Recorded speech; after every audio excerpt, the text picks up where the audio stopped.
Welcome to another episode. In our last class, we were able to discuss the introduction to morphology, talking about the two types of morphemes, which are the free morpheme and the bound morpheme. We're also able to discuss the subdivision of the free morpheme. If you would like to learn anything about the free morpheme, watch the previous video. In this class, we shall be talking about the bound morpheme. The bound morpheme cannot really stand alone, just like the way the free morpheme can stand alone. The bound morpheme needs the free morpheme to be meaningful. The bound morpheme is dependent on the free morpheme. They are mostly suffixes and prefixes. For example, if you say happier, there is no way the E arrow can stand alone without the main word, which is the root word happy, coming close to it. For you to understand the bound morpheme properly, you need to first of all get good understanding of what the free morpheme is. The free morpheme is always the root word. The free morpheme is always the base word. The base word is the one that forms part of the meaning of that particular word that the bound morpheme has been added to. Let's take, for example, unhappy. Unhappy, the bound morpheme there is on, un, which is coming before the word happy. Happy has the real meaning. So we'll say happy is the root morpheme. You can also call it the base morpheme. But on is the bound morpheme that has been added to it, the prefix that has been added to it to give it another meaning. So when we talk about the bound morpheme, these are morphemes that are dependent on the free morpheme to be meaningful. They are only added to the free morpheme to either change the word class, change meanings, or other things. So when we talk about the bound morpheme, there are majorly two types of bound morphemes. We have the derivational morpheme and the inflectional morpheme. The derivational morpheme and the inflectional morpheme. The derivational morpheme is more than the inflectional morpheme in the sense that the derivational morpheme can be the prefix, it can also be suffix. But inflectional morpheme can never be prefix, it can only be suffix. Now, follow me up. When we say the derivational morpheme can be prefix and suffix, it can easily change the word class or change the meaning entirely. It can change the meaning or change the word class. That is for derivational morpheme. It can be prefix, undo, do something, undo. So adding un, which is the prefix to do, it has automatically changed the meaning of that particular word, undo. If you bring the word teacher, teach is a verb. Adding er to that particular word automatically changes it from being a verb to a noun, teach, teacher. Changing it from the act of passing out knowledge to young ones to someone who passes knowledge to young ones. So when we talk about derivational morphemes, they can easily change the word class or change the meaning entirely. That is for derivational morpheme. It can be prefix, it can be suffix. But inflectional morpheme are 8 in number. Only 8 in number, which is the S added to a noun to pluralize it. That is for it. We also have apostrophe S, which is for possessive nouns. We have Favor's book, Michael's book. So that one does not really change the part of speech from being what it is to another one, possessive nouns. Michael is still Michael there. It remains a noun. Even though you add S to table, tables, it doesn't change the word class. It doesn't really change the meaning. So these are inflectional morphemes. We have the S for the plural of nouns. We also have the apostrophe S for possessive nouns. We also have the the S, which is for singular verb. For example, run.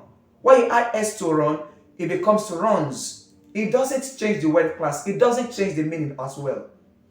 We also have the ing ending, the ing suffix, which is the continuous tense. For example, running, coming. It does not change the word class. That is for inflectional morpheme. We also have the ed inflection suffix, the ed suffix, the past tense. For example, jumped. Jumped, it does not change the past tense, it does not change the meaning. Are we together? So we also have the en, past participle. Past participle. Fallen. Fallen. It does not change the meaning of fall. It does not change the part of speech of fall. We also have the er, which is for comparative adjectives. Richer. Richer. Does it change the word class of rich from becoming what it is to another part of speech? No. It does not even change the meaning as well. We also have the last one, which is the est. The est does not change any word class. It does not change the part of speech. It does not change the meaning as well. So these are the only 8 inflectional morphemes we have. So it will be easy for you to detect the one that is an inflectional morpheme and the one that is a derivational morpheme. Check it again. I said we have only 8 inflectional morphemes, which are the S, the suffix S, pointing out the plural for nouns. We also have the apostrophe S, pointing out the possessive nouns. We also have the S, bringing out the singular verbs. We also have the ing ending, the word ending with ing, that is continuous tense. We also have the ed past tense, without changing the meaning at all. We also have the en, past participle. We also have the er for the comparative adjectives and the est for comparative adjectives. These are the only 8. That is to say, anyone that doesn't belong to these groups belong to what? The derivational morpheme. What will add arrow to a verb to make it a noun? It is derivational morpheme. Unless it is comparative adjective. When we add dis, which is a prefix to a word, it is derivational. Appoint, disappoint. So these are the differences between derivational morpheme and inflectional morphemes. So going further, let us talk about the root word and the band morphemes here now. Let us make use of this word, disengage. Disengage. How many morphemes do we have there? First of all, ask yourself, what is the main word there? Engage. Engage is the base morpheme. You can also call it the root morpheme. It is also the free morpheme. Disengage. Now, the band morpheme, which cannot stand alone there, is what? This. That is to say, we have only 2 morphemes there. Disengage. But if it were to be syllables, it will be 3 syllables. Disengage. 3 syllables. But we have only 2 morphemes there. Disengage. And what about this word? If we add D to make it past tense, disengaged. Disengaged. How many morphemes do we have there? First of all, check it. We have the this, we have engaged, and the inflectional morpheme, which is what? The D in that particular place. At the ending, which is the suffix. Remember, the this is derivational. The ed at the end of it is what? Inflectional. And the engaged in the middle is the base morpheme, or you can also call it the root morpheme. The word that form the meaning in the word, in the entire word. Disengaged. What about this word? For example, let's talk about maltreats. Maltreats. How many morphemes do we have here? Check it out. Maltreats. What is the base morpheme? What is the root word? Treats. What is the band morpheme? Mal. That mal, is it derivational or inflectional? It is derivational. I told you that inflectional morphemes can never be a prefix. It can only be a suffix, and it must be part of the 8 suffix I already told you. So Maltreats has 2 morphemes. What about this word? International. International. Check very well. What is the main word, the root word, the base word in that particular word, international? What is the base morpheme? The root morpheme?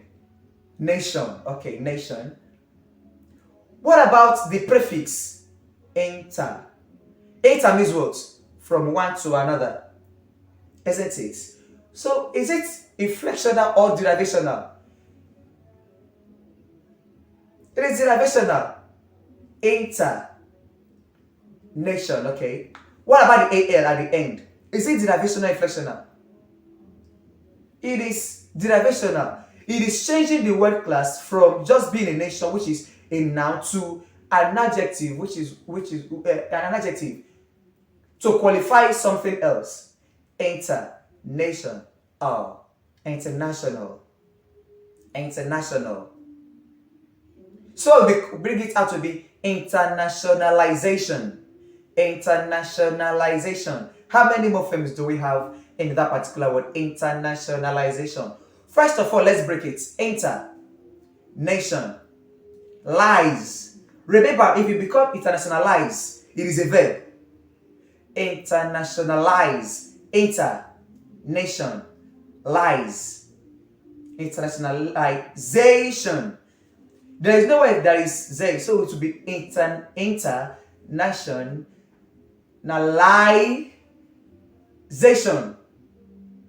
Internationalization. So it is 4 morphemes in that word. Internationalization. So that is just it. Because there is no way you can say the word internationalization has how many morphemes. So if it is to be the syllables of that word internationalization, how many syllables do you think it will be? Remember I said syllables are the pronunciable units. The pronunciation of that particular word. How many subdivisions does it have? You start counting. Internationalization. 8 different syllables. But if it is the morpheme, we deal with the meaningful units only. The one that has meaning in it. Talking about the part of speech and the meaning inside of that particular letters where they come together. That is what we mean by the morphemes. This word, teachers. Teachers. How many morphemes do you think we have in this word, teachers? Check very well. First of all, ask yourself, what is the root morpheme in this word, teachers? What is that particular morpheme that creates the real meaning in this word, teachers? It is teach, which is a verb. Teach. What about the other ones? Do we have only one morpheme? Ours. ER there is derivational morpheme. Changing the word teach from a verb to what? And now which is teacher. Teacher. Teach. Teacher. What about the S there? It has a meaning on its own, which means it is pluralizing this word, teacher. So we have 3 morphemes in teachers. Teach, and this sound there. Because all of them have different meanings. The teach is to pass out knowledge. The is to change the verb to a noun. And the S there is to do what? Is to pluralize these words. So that is what we mean by the derivational and the inflectional morpheme, and also the bound morpheme. I believe it is well understood. Now check these words out, divided into their smallest meaningful units, and point out the ones that are derivational morphemes, the ones that are root morphemes which form the meaning of the words, and the ones that are inflectional morphemes. Just check them out, work them out, and drop your comments. Bye.